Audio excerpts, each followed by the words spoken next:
कहानी की शुरुआत होती है कैलिफोर्निया के पहाड़ों से, जहाँ एक जवान लड़की आराम से गाड़ी चला रही थी कि तभी अचानक छोटे छोटे पत्थर ऊपर से गिरने लगे और उसकी कार की विंडशील्ड टूट गई। कुछ ही पल बाद पहाड़ खिसकने लगा। भारी मात्रा में पत्थर और मिट्टी कार से टकराए और उसे सड़क के किनारे से नीचे धकेल दिया। फिर उसकी कार पहाड़ी से लुढ़कने लगी और कई बार पलटी खाती हुई नीचे गिरती गई। वो एक और किनारे से नीचे गिरने ही वाली थी, लेकिन किस्मत से वो कुछ पत्थरों में अटक गई। बाहर झांक कर देखने पर उसे पता चला कि कार सिर्फ कुछ पत्थरों के सहारे हवा में लटकी हुई थी। इसी दौरान लॉस एंजलिस फायर डिपार्टमेंट का एक पायलट रे अपनी टीम के साथ लड़की को ढूंढने में लगा हुआ था। साथ ही एक रिपोर्टर उनके काम करने के तरीके का इंटरव्यू ले रही थी। फिर जैसे ही उन्होंने कार को देखा, उन्होंने लड़की को फोन करके शांत रहने को कहा, लेकिन कार में हल्की सी हलचल होते ही लड़की डर कर चीख पड़ी। फिर रे ने बहुत सावधानी से हेलीकॉप्टर को नीचे उतारा और उसे एक तंग जगह से निकालने के लिए हेलीकॉप्टर को झुका दिया।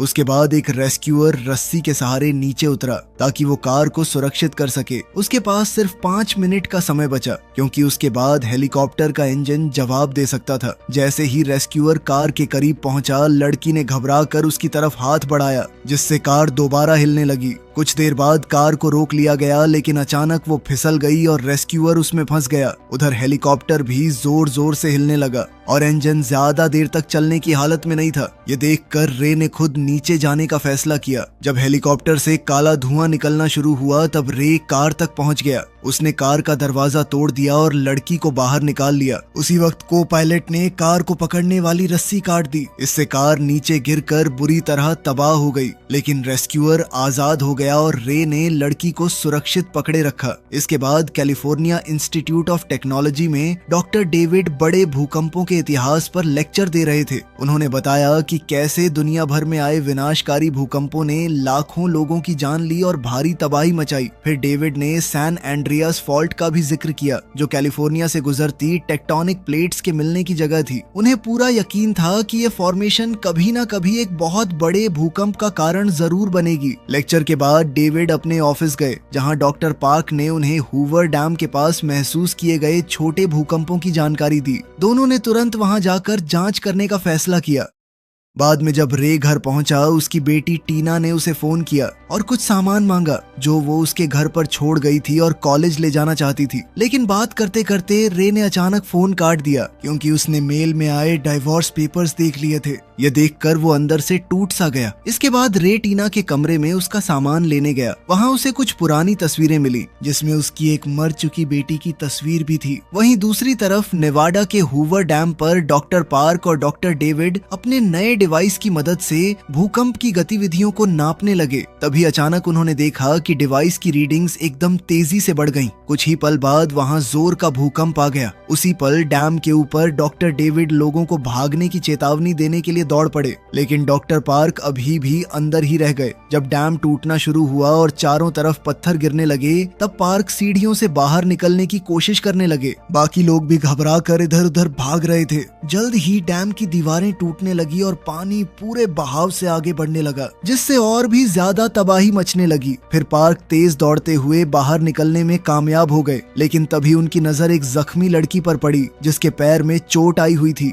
उन्होंने तुरंत उसे उठाया और भागने लगे। वहीं उनके पीछे जमीन लगातार धंसती चली गई, लेकिन अचानक पार्क का पैर फिसल गया और गिरने से पहले उन्होंने लड़की को डॉक्टर डेविड की तरफ धकेल दिया। जब उन्होंने खुद को संभालने की कोशिश की, तब उन्हें पता चला कि उनका पैर एक लोहे के सरिये में फंस चुका था। डॉक्टर डेविड उनकी मदद करना चाहते थे, लेकिन पार्क ने उन्हें लड़की को बचाने के लिए कहा। उसके अगले ही पल डैम पूरी तरह टूट गया और पानी का एक विशाल सैलाब आया, जो पार्क को अपने साथ बहा ले गया। इधर रे को उसके बॉस का मैसेज मिला। उस मैसेज में भूकंप की खबर थी और उसे तुरंत काम पर बुलाया गया था। काम पर जाने से पहले रे टीना का सामान देने गया। वहाँ उसकी मुलाकात अपनी एक्स वाइफ विक्टोरिया और उसके बॉयफ्रेंड डेनियल से हुई। विक्टोरिया ने रे को बताया कि वो और डेनियल अब एक दूसरे से शादी करने वाले हैं। ये सुनकर रे और भी दुखी हो गया और इसलिए वो जल्दी से वहाँ से निकलकर काम पर चला गया। कुछ घंटों बाद टीना डेनियल के साथ उसके ऑफिस पहुंची। लॉबी में इंतजार करते हुए उसकी मुलाकात बेन और उसके छोटे भाई लोगन से हुई और तीनों जल्दी ही दोस्त बन गए। दूसरी तरफ वही रिपोर्टर जिसने रे का इंटरव्यू लिया था वो डॉक्टर डेविड का इंटरव्यू लेने पहुंची। उन्होंने बताया कि डॉक्टर पार्क की मौत से पहले उन्होंने ये साबित कर दिया था कि उनका नया डिवाइस भूकंप की पहले से भविष्यवाणी कर सकता था। तभी डॉक्टर डेविड के स्टूडेंट्स वहां दौड़ते हुए आए। उनके पास सैन एंड्रियास फॉल्ट के आसपास बढ़ रही भूकंप की गतिविधियों की बुरी खबर थी। इस जानकारी का इस्तेमाल करते हुए डॉक्टर डेविड ने कुछ हिसाब लगाए और नक्शे पर सैन एंड्रियास फॉल्ट और हूवर डैम की जगह पर निशान लगाया। गहरी जांच के बाद उन्होंने एक खौफनाक नतीजा निकाला। पूरा सैन फ्रांसिस्को शहर अब बहुत बड़े खतरे में है। उधर डाउनटाउन लॉस एंजलिस में विक्टोरिया डेनियल की बहन के साथ लंच करने बैठी। तभी विक्टोरिया को रे का फोन आया। रे ने अपने पहले वाले व्यवहार के लिए माफी मांगी, लेकिन उसी वक्त रेस्टोरेंट की टेबल्स कांपने लगी। कुछ ही पलों में पूरी इमारत जोर जोर से हिलने लगी। भूकंप अब आ चुका था। उधर हेलीकॉप्टर में बैठे रे ने खिड़की से बाहर देखा तो उसे फ्लाईओवर टूटकर नीचे गिरते हुए दिखे। उसने तुरंत विक्टोरिया से पूछा कि तुम कहाँ पर हो। फिर रे ने उससे इमारत की छत पर पहुंचने को कहा और भरोसा दिलाया कि वो कुछ ही मिनट में उसे लेने आ जाएगा। वहीं डॉक्टर डेविड के ऑफिस में सब लोग जल्दी से टेबल्स के नीचे छुप गए। उनके डिवाइस ने दिखाया कि ये वाला भूकंप पहले वाले से 100 गुना ज्यादा ताकतवर है।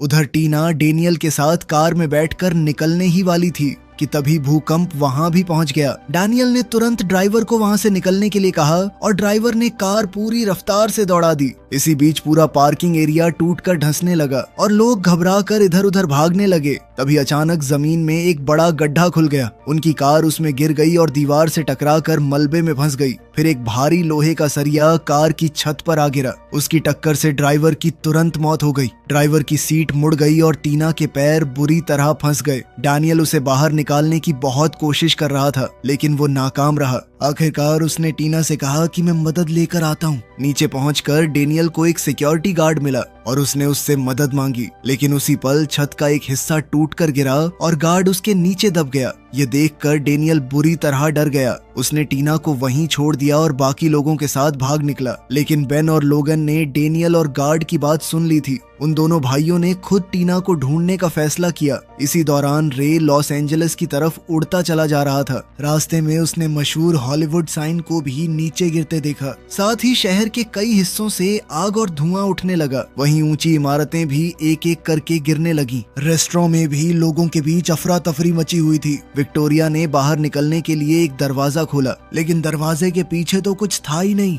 उसने अपनी आंखों के सामने एक आदमी को नीचे गिरकर मरते हुए देखा। उसी पल रेस्टोरेंट का अवन भी अचानक से फट गया और शेफ आग की लपटों से घिर गया। विक्टोरिया ने सबको कहा कि उन्हें छत पर पहुंचना होगा। उसे इमरजेंसी स्टेयर्स मिल गईं और वो तेजी से ऊपर भागने लगी, लेकिन बाकी लोग बचने के लिए नीचे की तरफ भाग रहे थे। छत पर पहुंचते ही जमीन टूटने लगी और विक्टोरिया मलबे के साथ नीचे गिर गई। वो आसपास के कंक्रीट से टकराती हुई एक नीचे वाली मंजिल तक जा गिरी। वो घायल थी, थोड़े चक्कर भी आ रहे थे, मगर हार मानने के बजाय विक्टोरिया मलबे के ढेर पर चढ़ने लगी। आखिरकार रे ने उसे देख लिया। जब रे हेलीकॉप्टर को और पास लाने की कोशिश कर रहा था, तभी एक और धमाका हुआ और छत पर आग लग गई। विक्टोरिया तुरंत आग से दूर भागी और रे ने हेलीकॉप्टर को हवा में स्टेबल रखते हुए एक रेस्क्यू बास्केट वाली रस्सी नीचे छोड़ दी। विक्टोरिया दौड़ते हुए रास्ते में बने गड्ढों से बची और आखिरी पल में छलांग लगाकर बास्केट को पकड़ लिया। उसी वक्त पास की एक और बिल्डिंग गिर गई और उसके साथ ये बिल्डिंग भी टूटने लगी।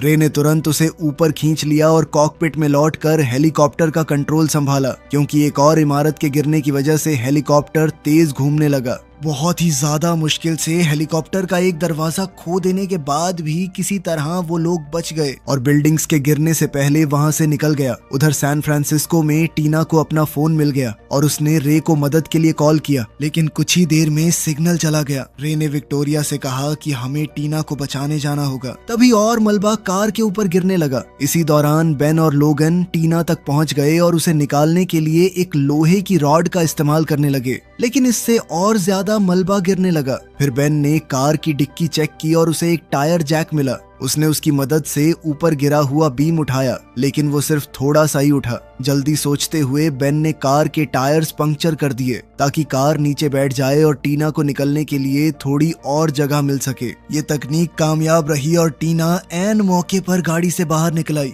जिसके बाद मलबे ने गाड़ी को पूरी तरह कुचल दिया।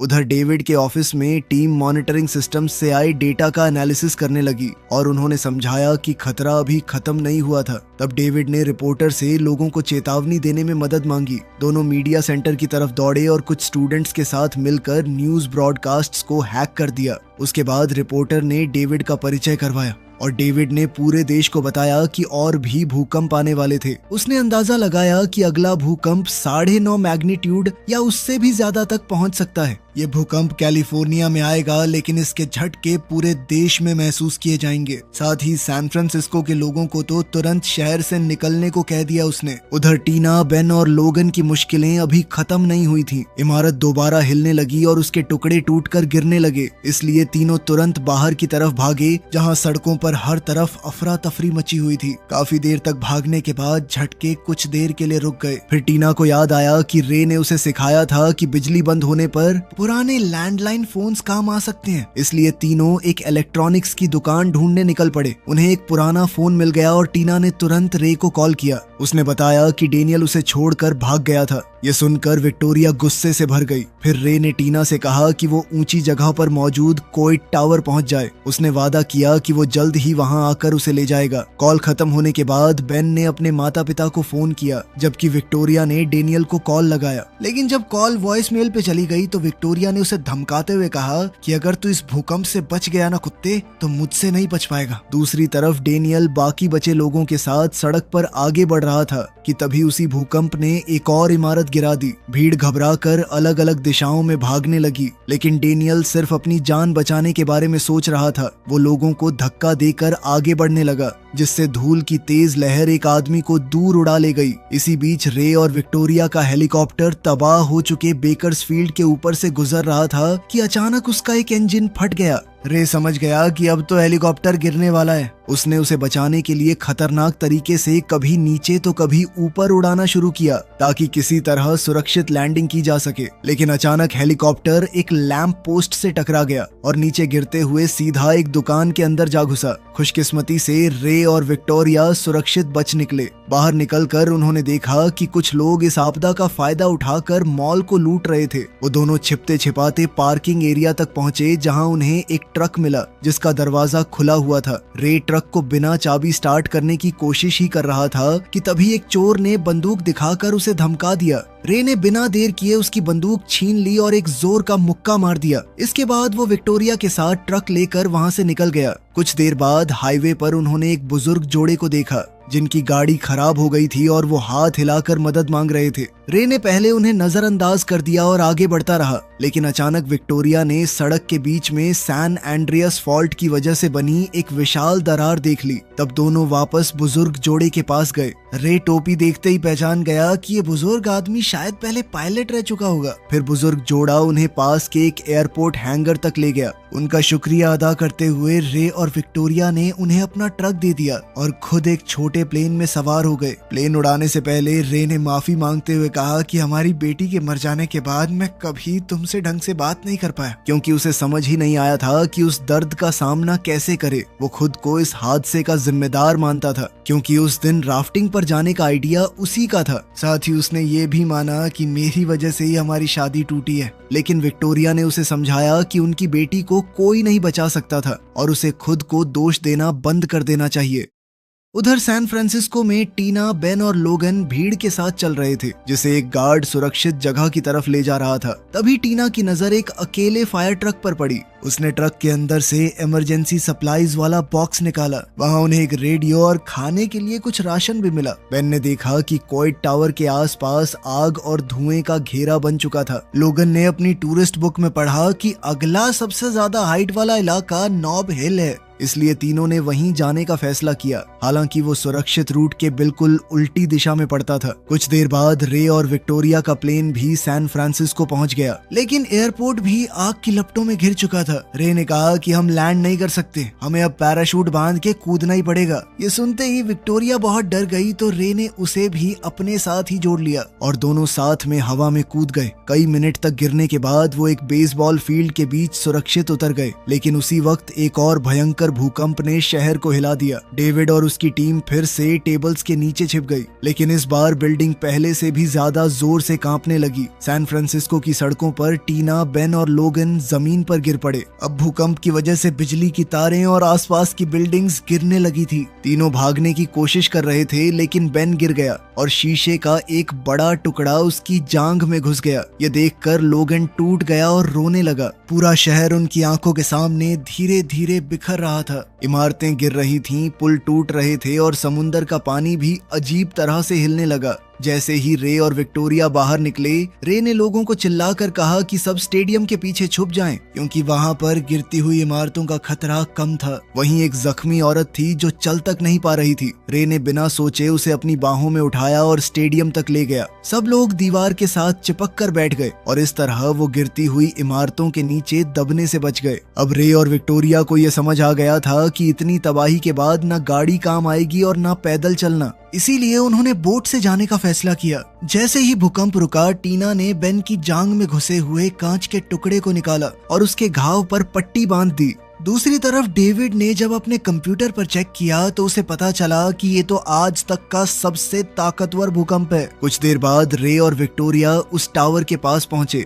जहां टीना को मिलना था, लेकिन टावर आग में जलने लगा। रे को यकीन था कि टीना किसी और ऊंची बिल्डिंग की तरफ गई होगी। तभी उसकी नजर समुंदर के पानी पर पड़ी जो बहुत तेजी से बदलने लगा। रे तुरंत समझ गया कि एक भयंकर सुनामी उनकी तरफ आ रही थी। रेडियो के जरिए टीना तक भी चेतावनी पहुंच गई और पूरे शहर में अलार्म गूंजने लगा। अब उनके पास नॉब हिल पहुंचने का वक्त नहीं था। तभी टीना ने पास ही डेनियल की बन रही बिल्डिंग देखी और फैसला किया कि उन्हें वहीं पनाह लेनी होगी। उधर समुंदर के किनारे सैकड़ों बोट्स बचने की कोशिश कर रही थीं, लेकिन उनके सामने एक विशाल लहर आ खड़ी हुई। कुछ बोट्स को तो लहर ने पहले ही डुबो दिया। रे ने मुश्किल से अपनी बोट पर काबू बनाए रखा और लहर के ऊपर तक पहुंच गया, लेकिन खतरा अभी पूरी तरह टला नहीं। आगे एक बहुत बड़ा कंटेनर शिप उनकी तरफ बढ़ रहा था। रे ने आखिरी पल में बोट मोड़ दी और टकराने से बच गया। शिप ने उनकी बोट को पूरी तरह तबाह नहीं किया, लेकिन उसकी छत जरूर उखाड़ दी। ऊपर से कंटेनर्स भी गिरने लगे। रे ने बोट को पूरी रफ्तार से दौड़ाया और एक एक कंटेनर से बचता हुआ निकल गया। इसी दौरान वो कंटेनर शिप पलटकर गोल्डन गेट ब्रिज पर जा गिरा। इस हादसे में कई लोगों की जान चली गई, जिनमें डेनियल और वो बुजुर्ग जोड़ा भी शामिल था जिसने रे और विक्टोरिया की मदद की थी। देखते ही देखते सुनामी ने बाकी के ब्रिज को भी खत्म कर दिया और पूरे सैन फ्रांसिस्को को पानी में डुबो दिया। भूकंप से जो थोड़ी बहुत कसर रह गई थी उसे सुनामी ने पूरा कर दिया। उधर टीना, बेन और लोगन बिल्डिंग की सीढ़ियां चढ़ते हुए ऊपर भागते चले गए। वो सबसे ऊपर वाली मंजिल पर रुक गए क्योंकि आगे का रास्ता पूरी तरह बंद मिला, मगर वो ऊंचाई भी काफी साबित नहीं हुई। उन्हें साफ नजर आ रहा था कि सुनामी उनकी तरफ तेजी से बढ़ रही थी। फिर तीनों दौड़कर मजबूत पिलर्स के पीछे छिप गए। अगले ही पल लहर ने खिड़कियां तोड़ दी और पानी बिल्डिंग के अंदर घुस आया। इमारत जोर से हिलने लगी और गिरने ही वाली थी, लेकिन किस्मत से पास की एक और बिल्डिंग से टकराकर अटक गई। अब बिल्डिंग झुक गई थी और पानी धीरे धीरे बाहर निकलने लगा। इधर टीना, बेन और लोगन फर्नीचर को कसकर पकड़े रहे ताकि वो नीचे न गिर जाएं। कुछ देर बाद रे और विक्टोरिया बोट लेकर उस इलाके में पहुंचे और चारों तरफ फैली बर्बादी देखकर सन्न रह गए। रे को पता था कि टीना ने बचपन से उसकी सर्वाइवल ट्रेनिंग सुनी थी। वो समझदार है, जरूर किसी ऊंची बिल्डिंग की तरफ गई होगी। इस सोच के साथ दोनों उन बिल्डिंग्स की तरफ बढ़ने लगे ताकि टीना को ढूंढ सकें। उधर टीना और दोनों भाइयों ने देखा कि सीढ़ियों का रास्ता अब साफ हो चुका था, इसलिए वो और भी ऊपर वाली मंजिल की तरफ बढ़ गए। जब टीना बेन की टांग के जख्म को चेक कर रही थी तो बेन ने कहा कि पता नहीं मैं आज जिंदा बचूंगा या नहीं। लेकिन अगर ये नहीं किया तो मरने के बाद भी पछतावा रह जाएगा। इतना कहकर उसने टीना को चूम लिया। उसी वक्त लोगन ने उन्हें बचाने आई बोट को देख लिया, लेकिन वो उल्टी डायरेक्शन में जा रही थी। वो और टीना खिड़की पर जोर जोर से हाथ मार कर रे और विक्टोरिया का ध्यान खींचने की कोशिश करने लगे, लेकिन उन तक आवाज नहीं पहुंची। फिर टीना को याद आया कि लोगन के पास एक लेजर पॉइंटर था। उसने लेजर की रोशनी बोट के कंट्रोल पैनल पर डाली और आखिरकार रे और विक्टोरिया ने उन्हें देख लिया। लेकिन तभी एक और बड़ी लहर आई और खिड़कियों को तोड़ते हुए पानी अंदर घुस गया। बेन और लोगन तो सीढ़ियों की तरफ तैर कर निकल गए, लेकिन टीना पानी के तेज बहाव में फंस गई। एक दरवाजा उसके और दोनों भाइयों के बीच आ गया, जिसकी वजह से वो उन तक नहीं पहुंच सकी। अब बिल्डिंग धीरे धीरे डूब रही थी और पानी का लेवल तेजी से बढ़ रहा था। रे ने बोट विक्टोरिया के हवाले की और उसे किस करके सीधा पानी में छलांग लगा दी। वो तैरता हुआ बिल्डिंग के अंदर घुस गया। अंदर पहुंचकर रे ने टीना को ग्लास डोर के दूसरी तरफ देखा।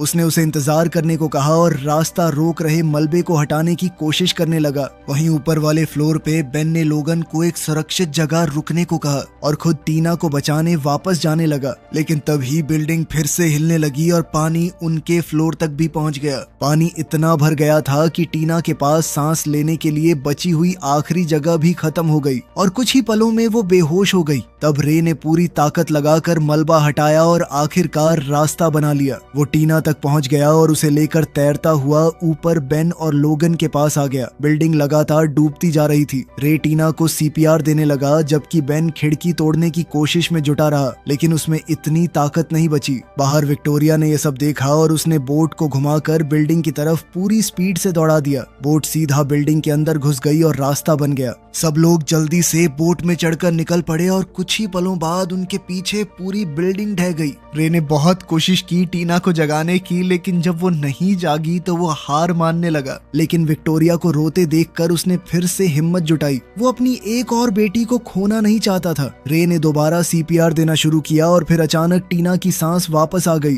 वो धीरे धीरे होश में आई। उसे थोड़े चक्कर जरूर आ रहे थे, पर वो जिंदा बच गई। सबने राहत की सांस ली और उसे गले लगा लिया। आखिरकार खतरा टल चुका था। वीडियो पसंद आई तो लाइक कर देना, चैनल को सब्सक्राइब कर लेना। मिलते हैं अगली वीडियो में।